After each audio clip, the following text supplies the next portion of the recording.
Queria agradecer a presença de todos nessa mostra Todo Poder aos Sovietes, muito boa, curada pelo Rodolfo Souza Ferronato, que ele é funcionário aqui do Sinusp e ele tem uma ativa participação no Sindicato dos Funcionários. Para hoje, eu sou Patrícia, para hoje nós vamos ter um debate, né, com a Diana Assunção. A Diana é uma historiadora formada em História pela PUC. Ela é diretora de base do Sindicato dos Trabalhadores da USP e da Secretaria de Mulheres do Sintusp. Ela é fundadora do grupo de mulheres Pão e Rosas e membro do Conselho Editorial da Esquerda Diário. Também escreve, ela é autora do livro A Precarização Tem Rosto de Mulher e o prólogo de um livro Mulher, Estado e Revolução, da historiadora norte-americana Wendy Goldman. Queria chamar a Diana para vir aqui para a mesa para falar com a gente um pouquinho. Ei, Diana, obrigado por ter vindo. Antes disso, eu vou dar uma apresentadinha e vou te chamar também para cá, tá? Não, você pode sentar já. O Rodolfo, ficamos três um pouco. Eu falo antes disso porque... Pega uma cadeirinha outra, porque eu sento um pouquinho, só que eu vou falar um pouquinho do filme. Hoje, vocês estão vendo, estamos improvisando, né? Semana que vem começa outra mostra, a gente aproveita esses momentos para fazer um debate. A mostra se chama Brasil em Transe. Senta aqui, Rodolfo. É uma homenagem... Obrigado.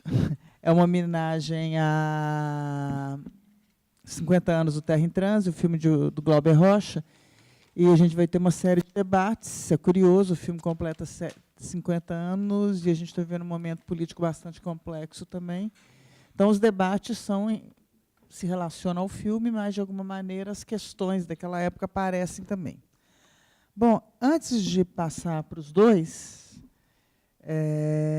eu pensei em dar uma palavrinha sobre o filme, porque, na quinta-feira passada, a gente teve aqui um debate, e a Neide Jargles, como é que a gente pronuncia o nome dela? Eu acho que é uma coisa assim.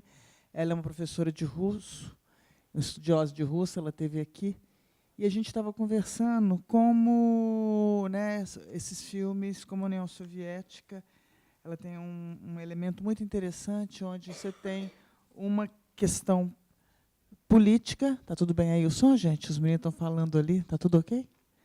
Tem uma questão política, mas também uma questão estética, que é muito colada. Questão estética tanto em termos de invenção, quanto em termos de produção de parâmetros. E esse filme, eu achei ele muito curioso, porque minha expectativa eu não tinha visto, foi a primeira vez aqui, o Rodolfo vai explicar para a gente porque tem aqueles negócios, o ineditismo, pode não gerar a melhor cópia do mundo, mas a experiência de assistir é maravilhosa, né? É quase como se a gente contradissesse, isso é um filme de internet. Bom, mas é maravilhoso a gente ter essa experiência junto, estar junto, compartilhar.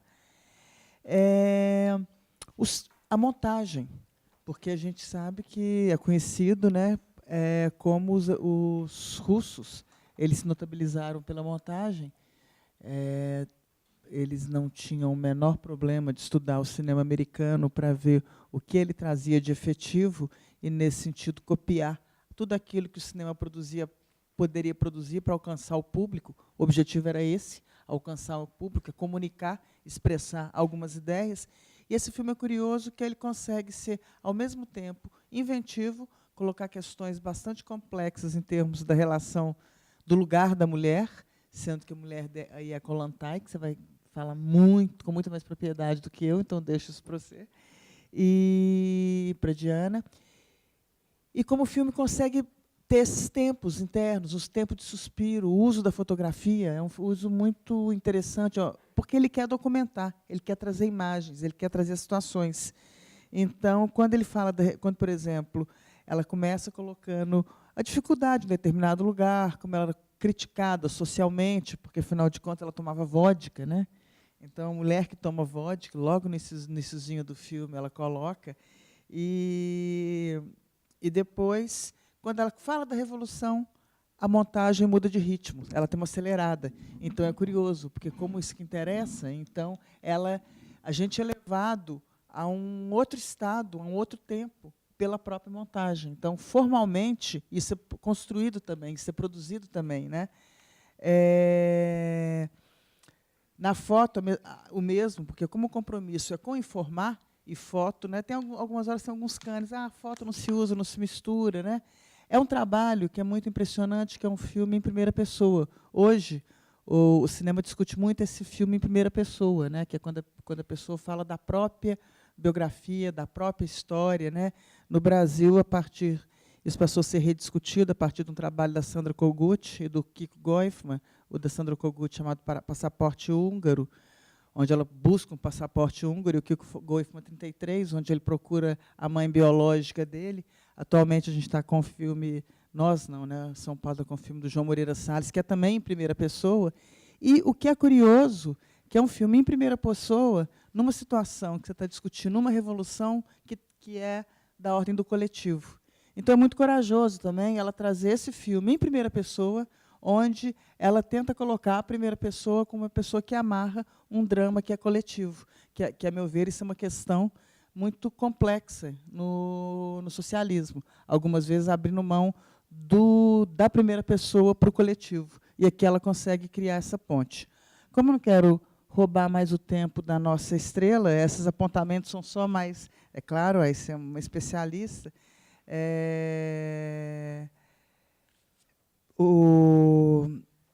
A gente pode falar depois mais, era só esse apontamento para a gente pensar essa dimensão também, porque eu acho que é muito rico. E outra coisa que eu estava conversando com a Neide, e aí também parabenizando o Rodolfo, porque ele foi o curador dessa mostra, ele pensou isso com os estagiários, com o outro funcionário, que é o Tiago André, com a Neide, ela também teve uma mostra que traz, ao mesmo tempo, trabalhos que têm uma discussão estritamente política, mas outros onde a questão política ela também é atravessada por questões estéticas.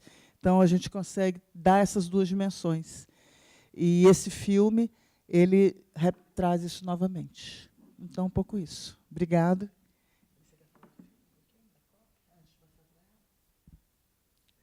Bom, você está incomodada com os marcadores na tela, né? Que feio, né? No cinema, uma coisa chata. É que, na verdade... A gente tenta dar melhor copo para o público. Então, acho que é só para explicar por quê, né? Na verdade, esse é um arquivo de cinema russo, o Netfilm. E se você for lá, é um arquivo imenso, com um catálogo, mas são bastantes documentos de arquivo, assim, não são filmes comerciais.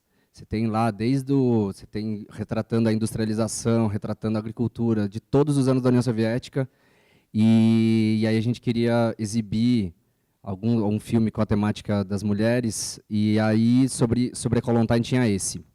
Nas tratativas com a distribuidora, com esse arquivo, atrasou, e essa cópia que a gente conseguiu. A cópia melhor não chegou, a gente não conseguiu resolver isso antes de hoje, mas a gente, já contratamos a tradução, fizemos um esforço, a gente achou que valeria a pena mesmo com esse problema, porque, enfim. Valeu, mas aí a gente... Tá bom? Bom, eu vou passar a palavra para a Diana, eu não sei se todo mundo conhece a Diana, ela já foi apresentada aqui pela professora, mas a Diana atua no Sintusp, reconhecida aqui na USP, pela luta em defesa das trabalhadoras terceirizadas, não só aqui na USP, mas nacionalmente. E já coloco essa questão para ela introduzir no debate que ela vai fazer. E, bom, é isso, passo diretamente aqui.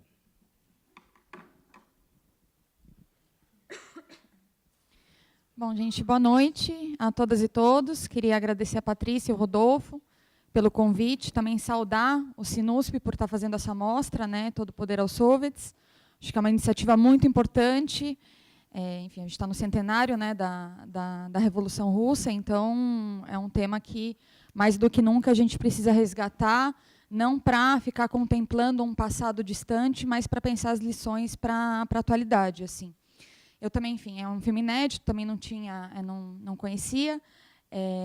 Enfim, achei que há um recorte interessante, mas, na realidade, eu acho que, conhecendo a história da Kollontai, na realidade, esse filme ele omite um pouco partes muito emblemáticas da vida da Kollontai e termina privilegiando todo um período mais próximo à burocratização da Rússia soviética.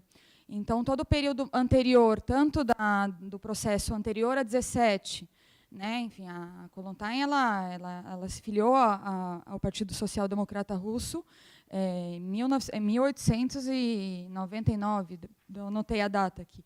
Então, ela participou de 1905, que foi, né, conhecido depois como um ensaio geral da Revolução Russa, de 17 depois, e teve um papel fundamental na organização das mulheres trabalhadoras.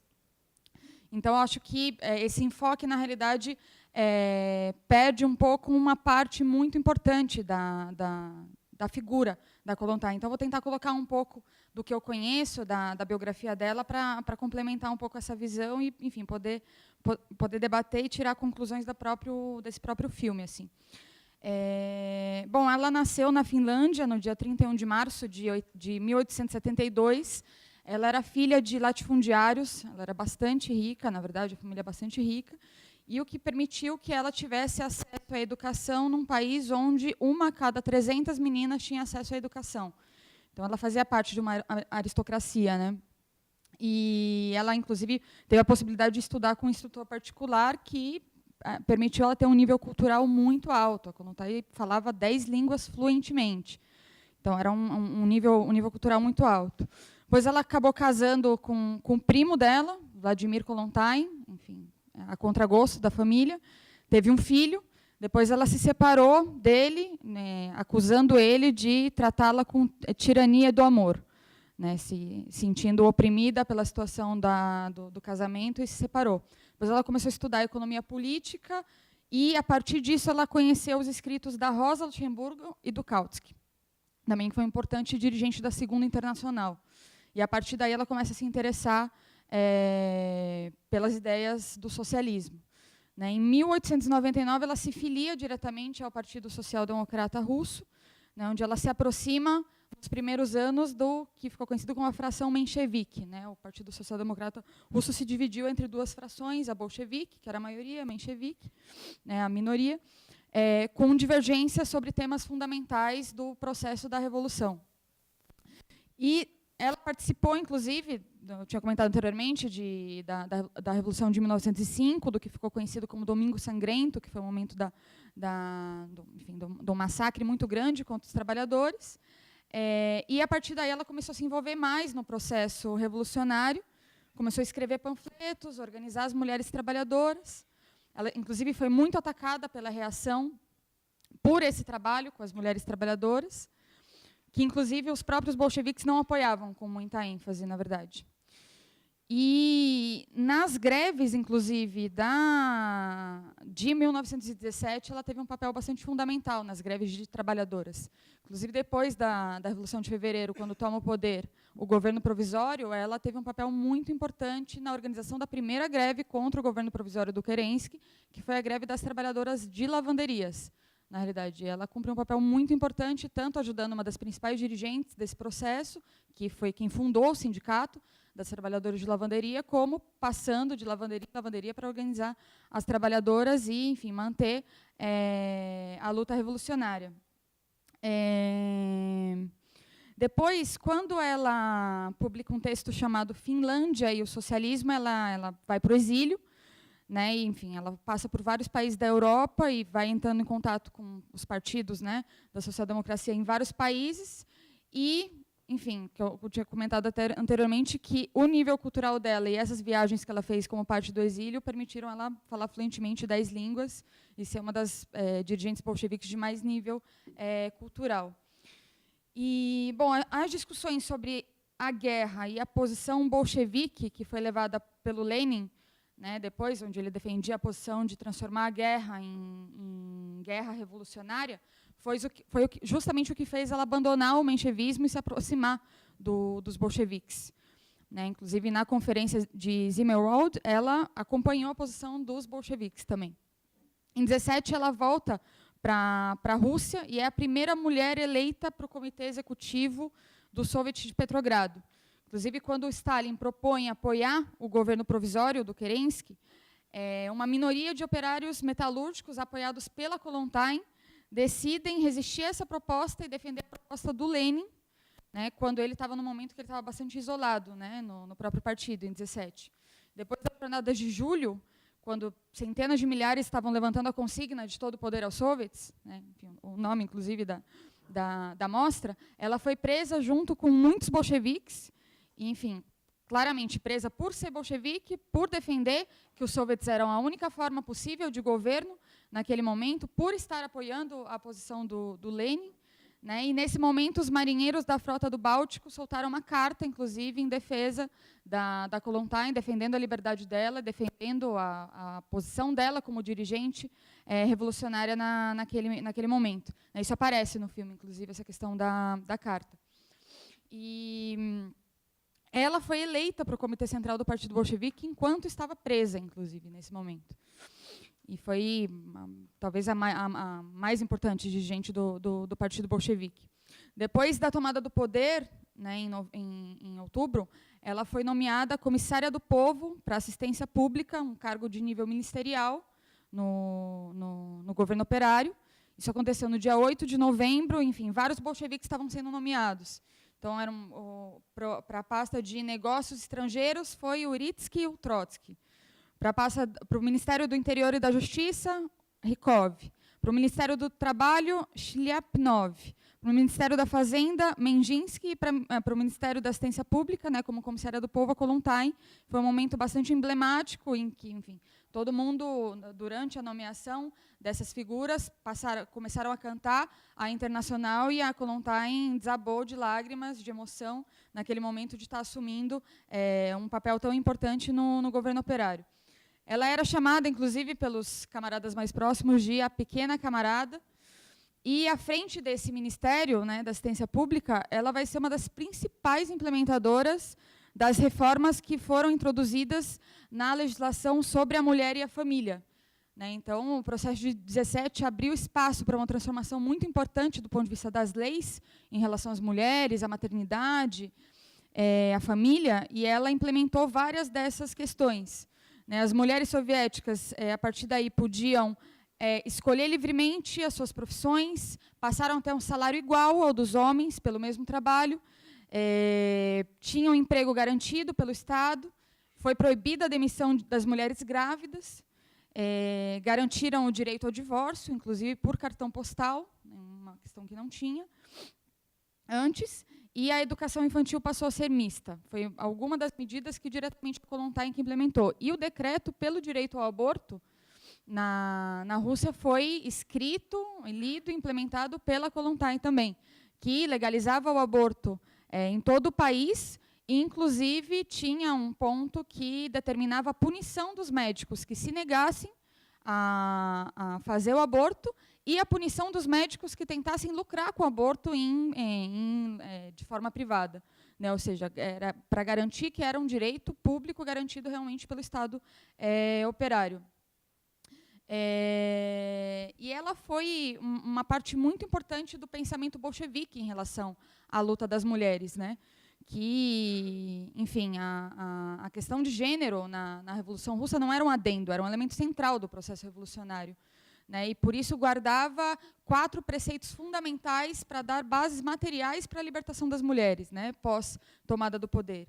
E dá para sintetizar um pouco o pensamento bolchevique em 4 elementos. Assim. Primeiro, a união livre, né, a batalha para as mulheres terem a possibilidade de não ter o poder da igreja nas suas vidas, terem a possibilidade de se divorciar, tudo mais, ou seja, apontando o caminho do amor livre, sem entraves, né, verdadeiramente.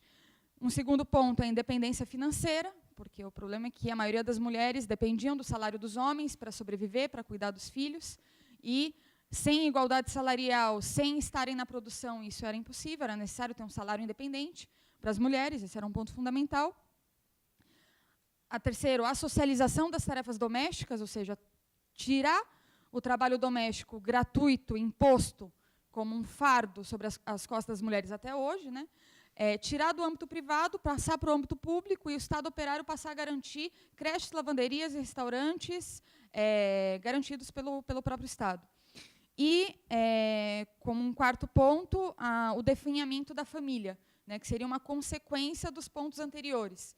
Né, ou seja, a família, como enquanto instituição, deixaria de existir a partir do momento que os elementos econômicos e sociais deixassem de existir. né, essas obrigatoriedades que estavam impostas dentro da família como um fardo para as mulheres. Então, essa era uma síntese, né, do pensamento bolchevique em relação à libertação das mulheres, ao qual a Kollontai foi parte fundamental. E, ao mesmo tempo, medidas que, segundo os próprios bolcheviques, eram consideradas como de transição e completamente insuficientes para a libertação das mulheres, ou seja, era, em algum sentido, a parte mais fácil, mudar as leis, garantir os elementos materiais para as mulheres poderem estar livres, porém, a igualdade perante a lei não era igualdade perante a vida, como falava o Lenin, portanto, era necessário todo um processo de revolução dentro da revolução pós-tomada do poder, o que só poderia se dar a nível internacional, pelas próprias condições materiais, para poder avançar, de fato, na libertação das mulheres e extirpar toda forma de opressão. Depois, a Kollontai ela também esteve à frente de organizar o primeiro congresso pan-russo de trabalhadoras, onde se votou a criação de comissões de agitação e propaganda entre as mulheres, que foram o embrião do Genodel, que era a secretaria da mulher, né, do Partido Bolchevique. E a tarefa central dessa secretaria era organizar as mulheres que não eram membros do partido para ensinar os direitos que elas passavam a ter com o Estado operário e também ganhar elas para a construção do Estado operário e para a construção da luta internacional da Revolução. Ela escreveu, inclusive, que, na realidade, dentro do Partido Bolchevique, tinha resistência em relação à própria organização das mulheres, à própria Secretaria de Mulheres, ao Congresso das Mulheres Trabalhadoras, né, e destacou que o Lenin era o principal defensor dessa necessidade, mas que dirigentes bolcheviques como Rykov e Zinoviev, na verdade, não davam muita importância para a luta das mulheres. E depois da implementação, em 1918, do Código da Família, da Tutela e do Casamento, do qual ela foi parte também, quem escreveu esse código foi o Alexander Goibar, que era um jovem de 34 anos, mas ela foi parte fundamental de ajudar. Ela se casou pela segunda vez sob esse código, né, com um camarada, inclusive, 17 anos mais novo que ela, que era marinheiro de uma frota do Báltico e que, enfim, ela sofreu bastante comentários machistas dentro do próprio partido, enfim, em relação à questão da idade. Depois ela se separou, depois de 4 anos, ela se separou e declarou publicamente, dizendo para ele: não sou a esposa que você necessita, sou um indivíduo antes que uma mulher. Ou seja, também bastante, a vida pessoal bastante atravessada por esses temas da opressão. Bom, depois, quando o Partido Bolchevique passa a implementar o que ficou conhecido como NEP, né, a nova política econômica, né, que, bem sinteticamente, consistia em substituir o comunismo de guerra por restaurar os elementos de propriedade privada no campo e permitir a venda da produção, né, que ficou meio conhecido como um passo atrás para dar 2 passos à frente, né, uma frase de alguns revolucionários, que tinha como objetivo, em última instância, ganhar tempo frente aos ataques imperialistas para fazer avançar o processo da Revolução Alemã. Quando aconteceu essa política, na verdade, a Kollontai ela foi contra essa política e, a partir daí, ela conforma a oposição operária, que, enfim, foi definida por Lenin como um grupo sindicalista e anarquista que não via profundamente a necessidade da defesa do processo revolucionário. Isso aparece um pouco no filme, uma hora. Ela fala que falou alguma coisa para o Lenin falou: mas você não está vendo que não é isso? E ela falou que homem que defendia muito firmemente as suas próprias posições. E um pouco antes da morte do Lenin, em 24, ela se integra, a Kollontai se integra ao corpo diplomático da União Soviética. Ela vai ser a primeira mulher embaixadora da história e vai exercer seu cargo na Noruega, na Suécia e no México. E isso afastou a Kollontai do centro das principais polêmicas que estavam atravessando a Rússia, principalmente depois da morte do Lenin. E também afastou ela dos perigos de deportação e de assassinato, né, de execução diretamente, quando começa a burocratização do Estado operário e a perseguição por parte do stalinismo, principalmente em relação à oposição de esquerda formada pelo Trotsky e várias outras dirigentes, como a Eugênia Bosch e outras figuras importantes. Inclusive, o seu principal companheiro, parceiro, né, de luta da Kollontai na oposição operária que ela fundou, que era o Shlipknov, ele terminou executado pelo stalinismo. Ele ficou na Rússia e terminou assassinado. E até a morte dela, em 9 de março de 52, ela permaneceu no exterior com esse papel, né, participando como embaixadora, e ela foi acusada, inclusive, de um certo aburguesamento. Assim, até no filme também aparece uma cena que ela com um casaco e criticam ela e tudo mais. E depois a maioria dos escritos dela tratam de temas relativos à questão da mulher. Ela tem livros importantes sobre a nova moral sexual da mulher comunista. Ela tem uma novela, inclusive, chamada A Bolchevique Apaixonada, que, inclusive, lendo, bate bastante com a história dela. Na realidade, parece um alter ego, em algum sentido. E, na realidade, vale apontar também, né, desse ponto de vista, que esse processo de burocratização do Estado operário, né, o stalinismo, significou um retrocesso muito grande também nas principais medidas tomadas pela própria Kollontai em relação à questão das mulheres, né? O aborto e o divórcio foram proibidos, né, se exaltava uma volta ao lar, que era o contrário das ideias revolucionárias, que era justamente libertar as mulheres da tarefa doméstica, né, dessa coisa do lar, e várias coisas, né? Na década de 30, por exemplo, a mulher que tivesse mais de 10 filhos ganhava uma medalha de mãe heróica, por exemplo. Então, tinham medidas de exaltação da mulher enquanto mãe, enquanto provedora, enquanto dona de casa e tudo mais, que era totalmente o oposto de que as mulheres, na verdade, o Lenin que colocava, as mulheres têm que dirigir o Estado operário, as mulheres têm que dirigir os soviets, as mulheres têm que ser a linha de frente da construção do comunismo a nível internacional, porque os que mais sofrem, né, isso Trotsky dizia, os que mais sofrem com o velho mundo são os que mais lutam pelo mundo novo. Né, por isso, a centralidade da luta das mulheres naquele momento.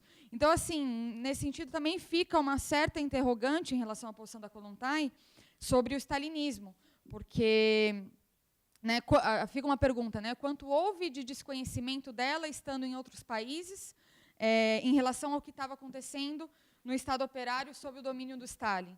Né, quanto de desmoralização, ceticismo, cansaço impediram ela de batalhar pelas convicções dela, que foi justamente o que marcou todo o período anterior, porque, na realidade, ela fazia várias polêmicas com Lenin. Imagina, os grandes dirigentes do Partido Bolchevique, ela polemizava em várias posições. Tinha acordo em alguns momentos, como foi nas teses de Abril, mas também polemizava em vários temas. Né? Depois fundou uma própria oposição, enfim. Inclusive, em 1932, quando ela foi embaixadora da Suécia, sob ordens do Stalin, ela chegou a negar visto para o Trotsky se exilar, né, o que foi um momento também emblemático dessa dúvida em relação à posição sobre o stalinismo.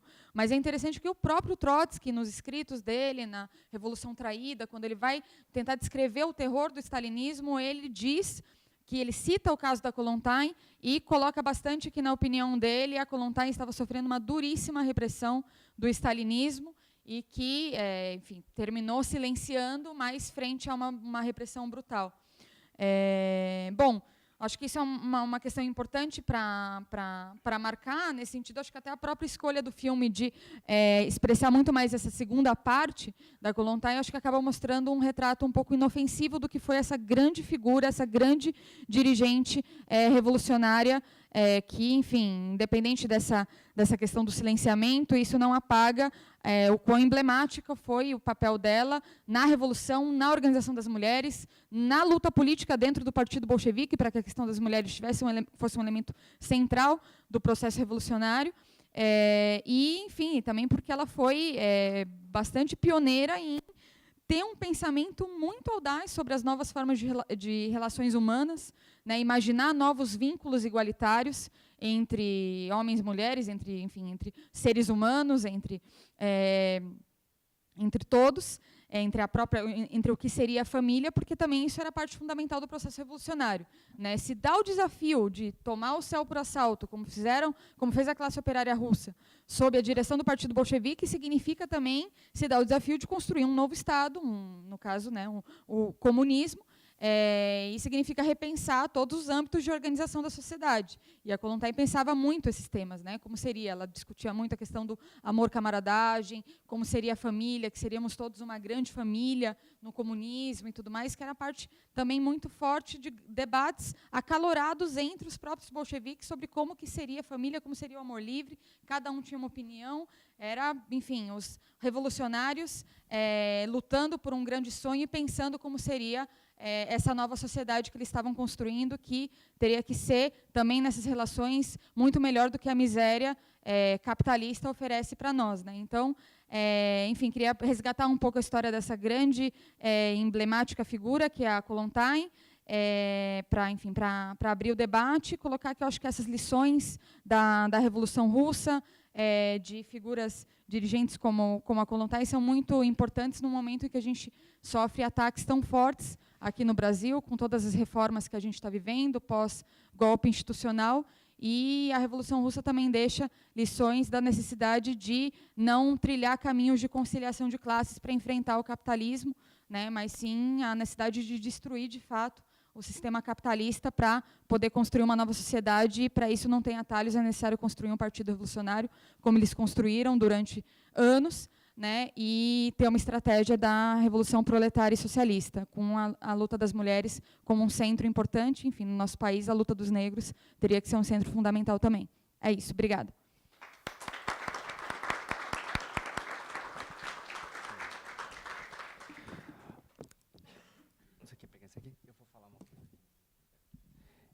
A gente pensou em agora abrir para dois blocos de perguntas, então, as pessoas fazem as perguntas, a gente vai abrir um primeiro bloco, mas no último debate eu fiquei sem pergunta, então vou fazer a minha já. Não, é porque assim, eu, a Maria, o Henrique, que trabalhamos na curadoria, a gente sabia o risco que era selecionar um filme soviético. Porque assim, a gente pega um arquivo russo, e a gente queria, você abre aquele arquivo, é muito interessante, você quer saber o que estão dizendo ali, que você não entende, que está em russo, você quer traduzir, você quer mergulhar ali. Mas é um risco tremendo, porque mesmo depois do degelo, a Diana colocou bem aqui, é uma história contada de forma a tornar a luta dos revolucionários inofensiva. Então, assim, esse enfoque de elementos da vida da Kollontai que a gente vê nesse vídeo é interessante, porque eu acho que a gente tem que conhecer muitos aspectos e não apenas quanto mais informação melhor. Mas assim, no outro filme, eu reconheço vários rostos aqui que estavam no Documentos de Outubro e agora de novo, a gente vê que muito é ocultado. Então, assim, nos outros filmes da nossa curadoria, a gente selecionou filmes, a gente privilegiou os filmes de 1905 até o final da década de 20, justamente para pegar 1905, fevereiro, outubro, a Guerra Civil, um momento anterior à burocratização, né? E esse filme é de 65, mas eu acho aí também a importância do debate, da gente, é um pouco isso. E, na verdade, não é nenhuma pergunta, era só esse comentário sobre a curadoria e sobre os riscos, né, que a gente corre. Bom, agora eu abro para perguntas. Bem, meu nome é Ralu, eu sou economista. Eu queria fazer uma pergunta, Diana. Apesar de que quando eu entrei na sala, o filme já estava marcando 18 minutos, eu não peguei, então, os primeiros 18 minutos, né? Mas, assim, a parte que eu assisti, o que me chamou a atenção, né, é quando a Kollontai fala, né, que quando ela encontra o Lenin, né, em 17, eu acho, e ela fica, assim, admirada, né, porque o Lenin ele era um grande divulgador dessas ideias do marxismo-leninismo, né. E, por outro lado, né, quando ela fala isso, a câmera assim, mostra a floresta, né, as folhas, né, as árvores, né, esse local, né, vamos dizer assim, acho que do Lenin, né, da floresta da Sibéria, né. E então ela, de uma certa forma, como você falou, né, ela, apesar de ter nascido na Finlândia, ela é de uma família aristocrata, então muito rica, né, um pouco parecida com a do Lenin, né. assim, dessa questão dessa parte que eles chamam a classe financeira, né, e muito ligado essa classe financeira na Revolução de 17 está muito ligado ao capital judaico, etc., né, que precisava então do marxismo-leninismo para a acumulação e o lucro do capital, né. E o que é interessante é que na década de 30, quando a Kollontai ela é indicada a ser embaixadora, né, em Estocolmo, ela vai lá justamente porque o Partido Socialista na Suécia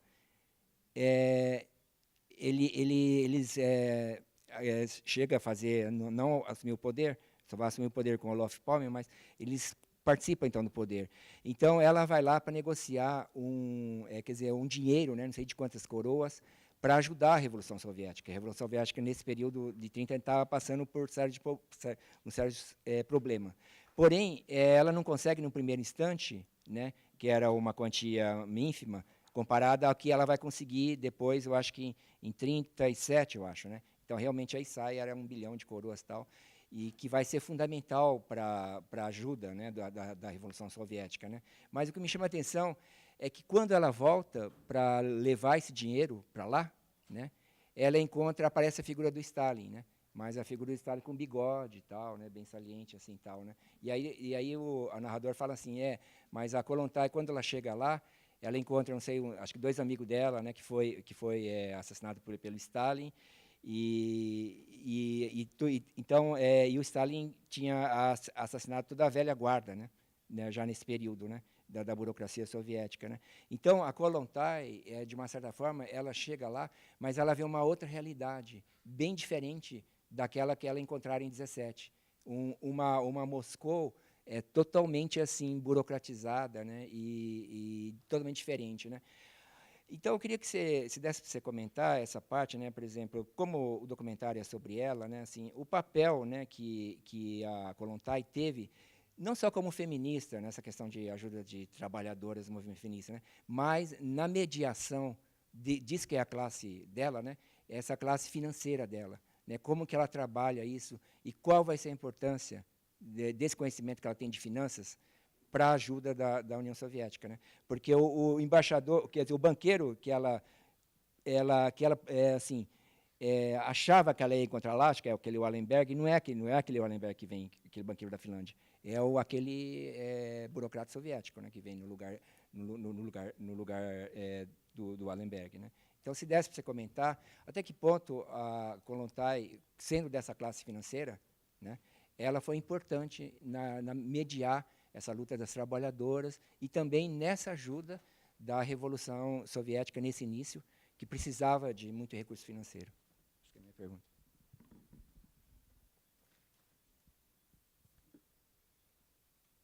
Mais alguém?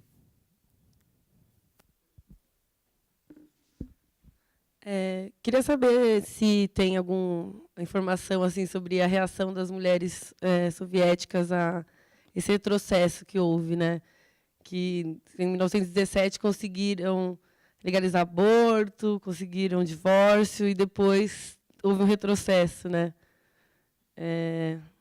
Relacionar com o que a gente está vivendo hoje, assim, que a gente nem avanço teve e já está retrocedendo, né?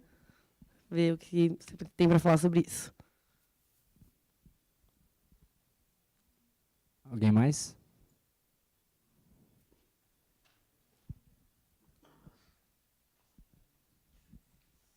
Meu nome é Radamés, eu sou do IAG. Eu sou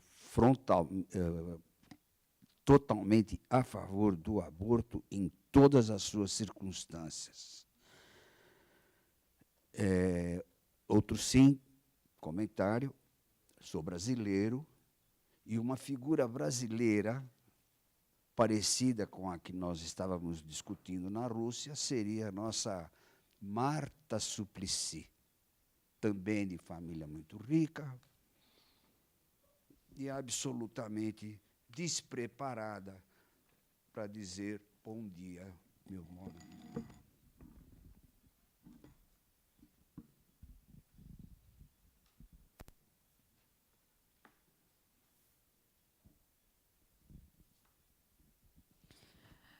Não, só para fazer alguns comentários, assim, porque o Rodolfo não fez nenhuma pergunta, mas eu achei interessante o comentário que ele fez sobre a questão dos perigos da curadoria, da busca por esses filmes, porque, enfim, independente dessa visão, acho que é importante, é rico assistir esses documentos, enfim, porque ajuda a ter uma visão também de como foi se construindo também, muitas vezes, a própria visão do stalinismo, né, porque é uma construção histórica também, né, seja no cinema, seja na historiografia, seja na arte, também é uma tentativa de apagar do imaginário das massas a ideia da revolução e transformar numa coisa inofensiva, de fato.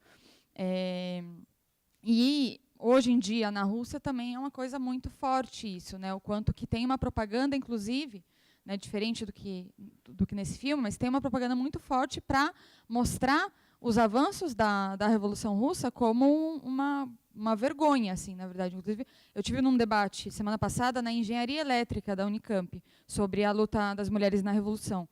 E tinha um rapaz russo.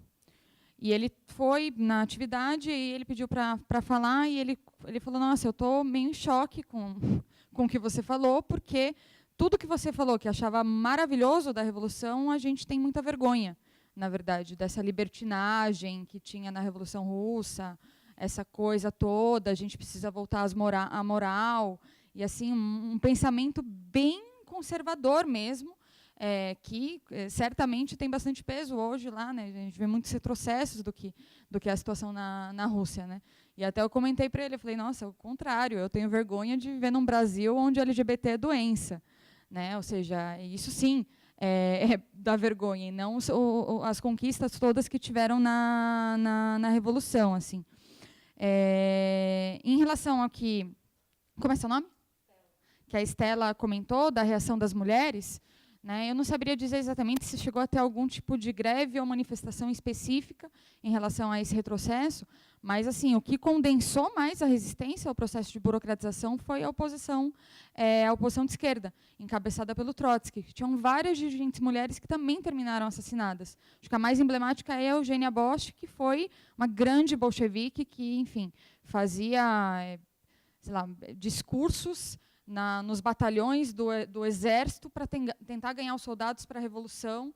Chegou a fazer discursos, inclusive, na divisão selvagem, onde todos os bolcheviques falavam: meu, não vai lá, galera bruta, não vai te ouvir, e tudo mais, machista, não vai te ouvir. Ela falou: não, eu vou.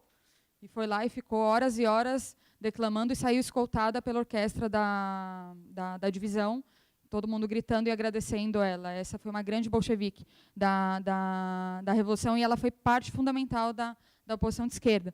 E aí tinha uma denúncia muito forte, né? O Trotsky condensou essa denúncia aos retrocessos da questão da mulher no livro A Revolução Traída, né? Tem um capítulo que chama O Termidor no Lar, onde ele vai falando cada um desses retrocessos e o quanto que isso era um tema para a oposição de esquerda, justamente para tentar resgatar os ideais libertários, né, da Revolução. Sobre a questão da classe financeira, que o Raul, né, comentou, sim, a Kollontai, ela vinha de uma família bastante rica, e isso chamava muito atenção, na verdade. Ela era uma figura que chamava muito atenção no meio socialista. E na realidade, assim, ela participava de várias atividades no começo, mas depois, quando ela entra quando ela se filia, de fato, ao Partido Social Democrata, ela tem uma certa ruptura com a sua família, depois ela volta a ter um certo diálogo e tudo mais. Em relação a, assim, o quanto que ela, por conhecimentos de finanças, aportou para o partido, eu realmente não conheço essa questão que você perguntou. Então, não teria como comentar. E sobre a Kollontai, não tem nada a ver com a Marta Suplicy, né? A Marta Suplicy, na realidade, é uma militante que, enfim, fundou, né, o PT, ou seja, desde o começo tinha uma política de conciliação de classes, não tem relação com o que foi a figura da Kollontai, e depois se aliou ao partido golpista, né? Ou seja, então, não vejo nenhum paralelo. E, para mim, não é nenhum problema de despreparo, né? Geralmente, as figuras mulheres, enfim, sejam de outra classe ou não, são consideradas como um problema de despreparo. Para mim, é um problema de projeto político, né? Uma pessoa que, no ano do golpe institucional, se alia com os golpistas, né, realmente não tem nada o que dizer sobre a luta das mulheres, porque agora esse parlamento que está querendo arrancar o pouco direito que a gente tem em relação à decisão dos nossos corpos, que é o direito ao aborto nos casos de estupro, né, o que é um retrocesso enorme, mas as mulheres mostraram a sua força aí na última segunda-feira, com manifestações em todo o país para derrotar essa PEC, e essa força tem que se unificar com a luta contra as reformas que a gente está vivendo hoje, que, inclusive, né, imaginem que na Revolução Russa, há 100 anos atrás, foi definida a igualdade salarial entre homens e mulheres. A gente vive no Brasil, onde as mulheres negras ganham 60% a menos que os homens brancos, e foi proibida a demissão das mulheres grávidas. E a gente vive num Brasil onde a reforma trabalhista, que entrou em vigência agora no último sábado, permite que as trabalhadoras grávidas trabalhem em locais insalubres, né? Ou seja, aí fica a dúvida se a gente está 100 anos à frente ou 100 anos atrás da Revolução Russa. Bom, isso.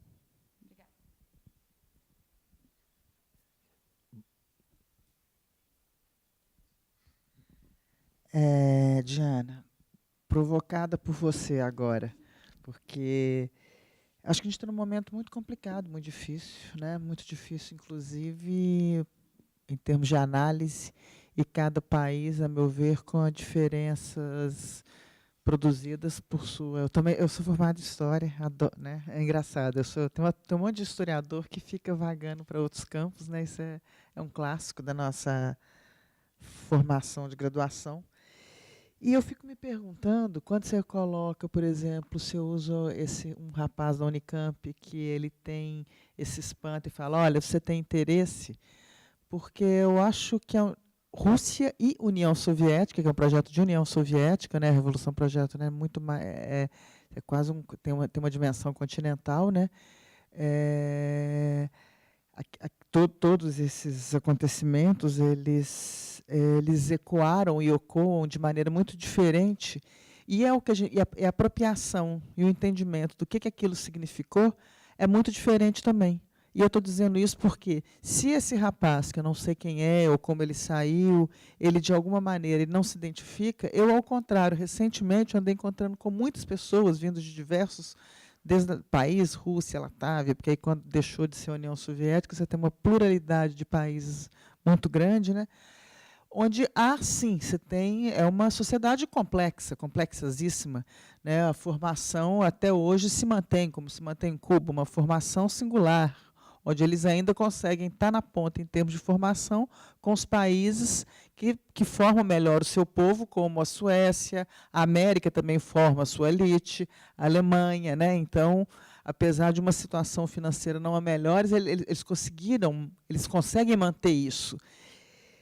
E e aí eu estou pontuando isso principalmente porque eu acho que a gente está num momento bastante difícil, onde a generalização por hora, é complicada, apesar da gente ter algumas questões, essas questões todas que você colocou, é claro, são indiscutíveis, né?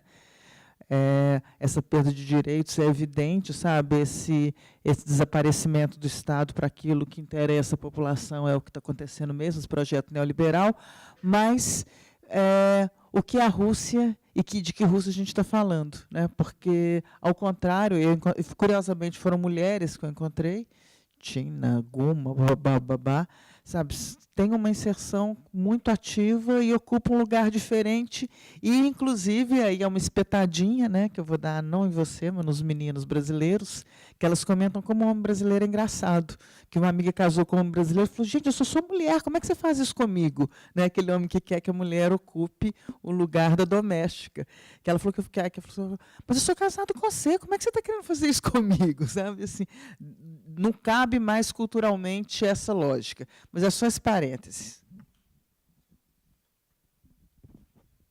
Mais algumas?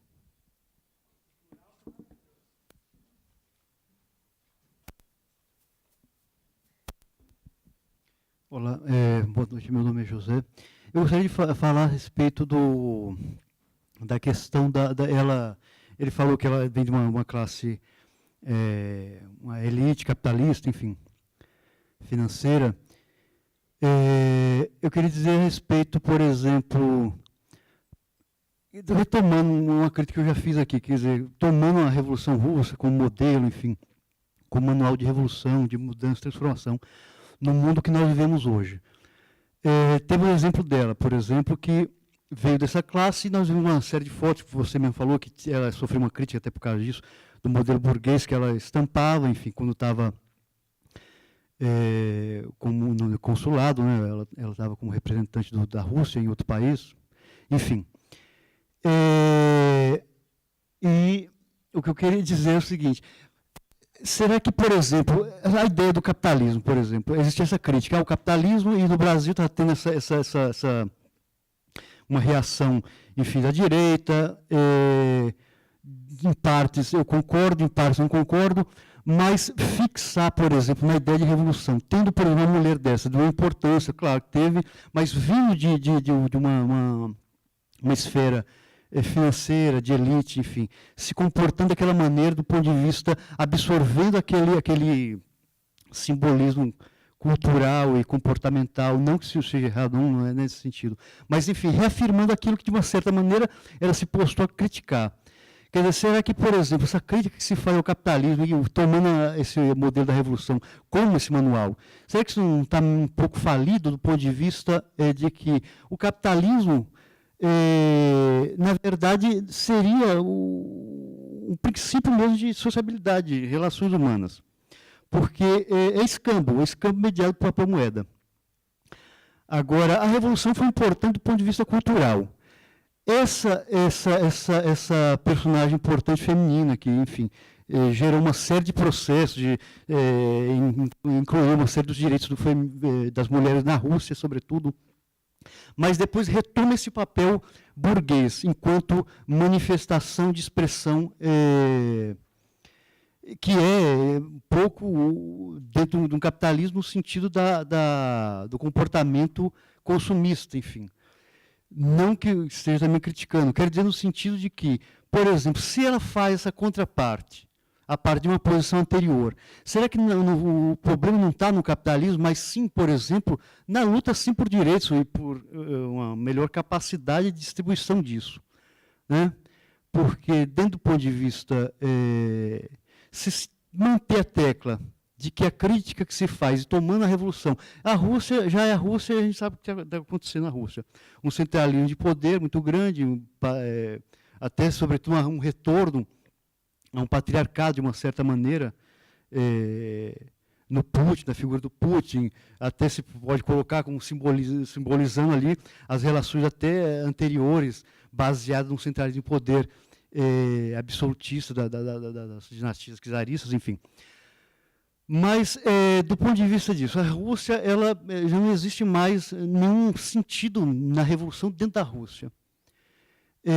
Será que realmente essa crítica que se faz ela está correta dentro do capitalismo, ou não é melhor entender que o capitalismo é a tradição humana de relações de escambo, mediada só pelo papel moeda, e lutar por essa transformação, e tomando o exemplo dela própria, né, como uma mulher que teve um papel importante, por ter um esclarecimento, até desenvolveu esse papel, colocando o direito das mulheres, e também depois ela retomando um comportamento natural, ou seja, de liberdade. De liberdade você precisa ter com todos os efeitos de expressão, né? E o capitalismo, de uma certa maneira, dá isso no ponto de vista que cria uma diversidade de possibilidades, enfim.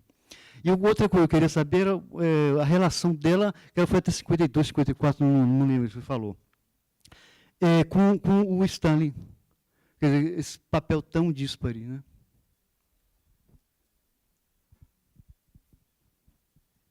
Acho que mais uma. A gente faz um bloco.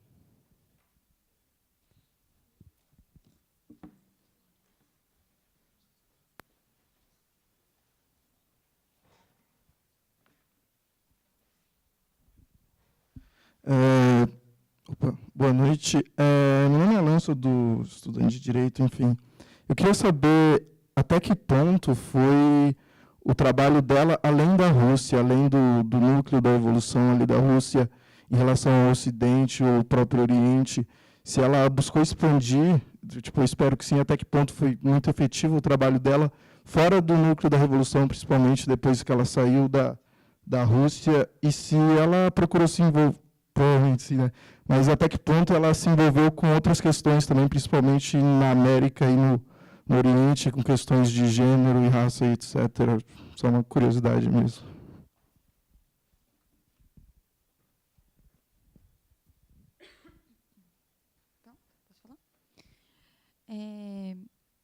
Não, então, para começar comentando por essa pergunta mais emblemática, né, se o capitalismo funcionou ou não, se o capitalismo é o princípio da sociabilidade das relações humanas. Eu acho que o único princípio que tem no capitalismo é o princípio do lucro, é o princípio da dominação de uma classe sobre outra, é o princípio de uma sociedade onde, talvez, homens não vejam isso com tanta força, mas as mulheres são 70% da população pobre no mundo inteiro, onde as mulheres morrem por negar um namoro, levam 11 tiros no rosto. É uma sociedade que é totalmente imbricada à exploração e à opressão de gênero e de raça. Uma sociedade que não existe nenhum tipo de igualitarismo, não existe nenhum tipo de divisão possível e mais racional, porque o capitalismo é baseado na irracionalidade do lucro de um pequeno punhado de capitalistas que querem dominar essa sociedade. Então, o tópico, para mim, é pensar que o capitalismo deu certo e é pensar que tem algum tipo de saída humanamente melhor para o conjunto da população pobre e trabalhadora dentro desse sistema capitalista. Por isso, para mim, não está para nada ultrapassado, ao contrário, me dá dúvida se não estão 100 anos atrás da Revolução Russa. Obviamente, o capitalismo teve um desenvolvimento e é preciso atualizar as ferramentas do marxismo revolucionário para responder aos problemas atuais. Hoje a gente vive uma fragmentação enorme da classe operária no mundo inteiro, dividida entre efetivos, terceirizados, temporários, conta própria, informais, estagiários e tudo que possa inventar para explorar mais os trabalhadores. Então, é uma série de novas formas de dominação e exploração que as lições da Revolução Russa são mais atuais que nunca. A gente vive uma crise capitalista, onde a gente vê, inclusive, que direitos que a gente conquista são rapidamente retirados de nós e que o capitalismo não tem absolutamente nada a oferecer de relações igualitárias e relações humanas. Então, eu acho que o exemplo da Kollontai não deveria ser usado com esse enfoque. Ao contrário, é um exemplo que eu acho que, na maior parte da sua vida, demonstrou uma luta principista com seus próprios ideais, com seus próprios erros e com seus próprios acertos, junto ao Partido Bolchevique, para batalhar por uma nova sociedade. Né? Essa nova sociedade não poderia se dar somente em um país, porque isso sim seria uma utopia dentro de uma sociedade capitalista. Né? Ou seja, teria que se dar a nível internacional, porque a planificação da economia ela não sobrevive em um só país. Né? Então, eu acho que tem uma visão completamente oposta a essa que você colocou. Acho que, mais do que nunca, essas lições estão vivas para a gente enfrentar os ataques que a gente está sofrendo hoje e avançar para uma luta de transformação real, porque não se trata somente de resistir, mas se trata de, como fizeram os bolcheviques, pensar e lutar e batalhar por uma nova sociedade. Bom, nesse sentido, para comentar as outras questões também, eu concordo com o que a Patrícia colocou em relação à generalização, não acho também que seja isso, creio que tem focos de resistência também que são importantes de colocar, mas o problema é que a propaganda stalinista é muito forte, principalmente nesses países também, para alçar o Stalin como uma figura, né, importante, inclusive os atos de comemoração dos 100 anos da Revolução na Rússia, recentemente, né, na semana passada, tentavam colocar bastante e apagar também a história do Trotsky, que foi uma figura emblemática do combate ao stalinismo. Né, e eu acho que essa visão stalinista é uma visão que tenta passar como se a burocratização do Estado operário fosse uma mera continuidade do que era o bolchevismo, quando, na realidade, não podemos dizer isso. Não podemos dizer que toda revolução está condenada a ter um processo de burocratização. Mas foi um fenômeno que ocorreu dentro do processo revolucionário, com um setor do próprio partido que se burocratizou e viu, no processo de transição do Estado operário, a possibilidade de ter privilégios. Né, e, por isso, não seguir a revolução, por isso, não ir até o final no processo revolucionário e manter nessa transição. Então, eu acho que que esse rapaz expressava um pouco essa ideia, essa propaganda contrária à revolução e, em algum sentido, para exaltar o capitalismo como se ele fosse algo que respondesse aos anseios da maioria da população. A gente está falando de uma revolução que, 56 anos antes dos Estados Unidos, legalizou o aborto, 50 anos antes da Inglaterra, proibiu a perseguição a homossexuais, 70 anos antes da Argentina legalizou o divórcio e 77 anos antes do Brasil legalizou o divórcio. Ou seja, as mais avançadas, inclusive, democracias capitalistas não fizeram coisas elementares e seguem sem fazer coisas elementares, como a reforma agrária e como uma série de medidas fundamentais para ter algum tipo de direito nessa sociedade. Pela última pergunta, em relação ao papel da Kollontai nos outros países, sim, ela seguiu trabalhando junto com os partidos que tinham nos outros países. Ela teve no México, por exemplo, também levantava a questão das mulheres nos lugares que ela colocava. Grande parte da elaboração dela sobre a questão das mulheres foi nesse período também. Então, era um trabalho que ela seguia fazendo. Tipo, principalmente a questão das mulheres foi um centro muito grande dela, não se reduzia a isso, as posições dela, né, tanto que em vários momentos emblemáticos ela tinha posições divergentes em temas cruciais da Revolução, mas seguiu fazendo um trabalho muito importante, em especial com as trabalhadoras em todos os países. Bom, era isso, eu não sei se vai abrir para outra rodada. Que eu falei, né? Bom, enfim, na verdade, assim, para repetir um pouco o que eu já tinha colocado anteriormente, mas a relação dela com Stalin, na realidade, como ela, logo depois, em 24, um pouco antes do Lenin morrer, ela foi cumprir esse papel de diplomacia internacional. Então, ela ficou bastante afastada da figura do Stalin e das discussões que estavam acontecendo na própria Rússia. Né? Só que, então, isso gerou um pouco essa dúvida do quanto que ela sabia, do quanto que ela conhecia, do quanto que ela estava cética com esse processo e tudo mais. Mas ela não tinha uma relação direta com Stalin. Uma das principais ordens mais emblemáticas que o Stalin fez diretamente para ela foi negar o visto para o Trotsky em 1932, na Suécia. Né? Mas, para além disso, ela não tinha uma relação próxima com o Stalin. Mas a principal questão é que ela silenciou durante esse período, né, muito também por conta da repressão do stalinismo. Bom, terminamos por aqui? Vai abrir mais? Bom, gente, então, acho que era isso. Espero que eu tenha contribuído um pouco para vocês conhecerem um pouco mais da Kollontai, essa figura tão importante. E as lições da Revolução Russa permanecem vivas mais do que nunca, porque o capitalismo ele merece morrer e abrir espaço para uma nova sociedade onde as mulheres possam ter a sua liberdade de verdade e a sua emancipação plena, junto com a classe trabalhadora. É isso. Obrigada.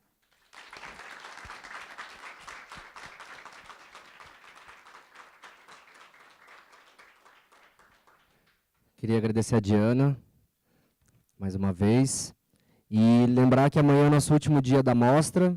Vai ter o Fim de São Petersburgo, às 4 horas, e às 7, um filme que se chama Eles se Atreveram, que eu recomendo fortemente para todo mundo, que é um filme argentino, feito pela AFT, que é uma organização trotskista internacional, e que faz um resumo da Revolução Russa. E eu acho que dos filmes que a gente passou, eu acho que é um filme que mais condensa a luta comunista hoje, a história da Revolução Russa, então recomendo que todo mundo veja. E é isso.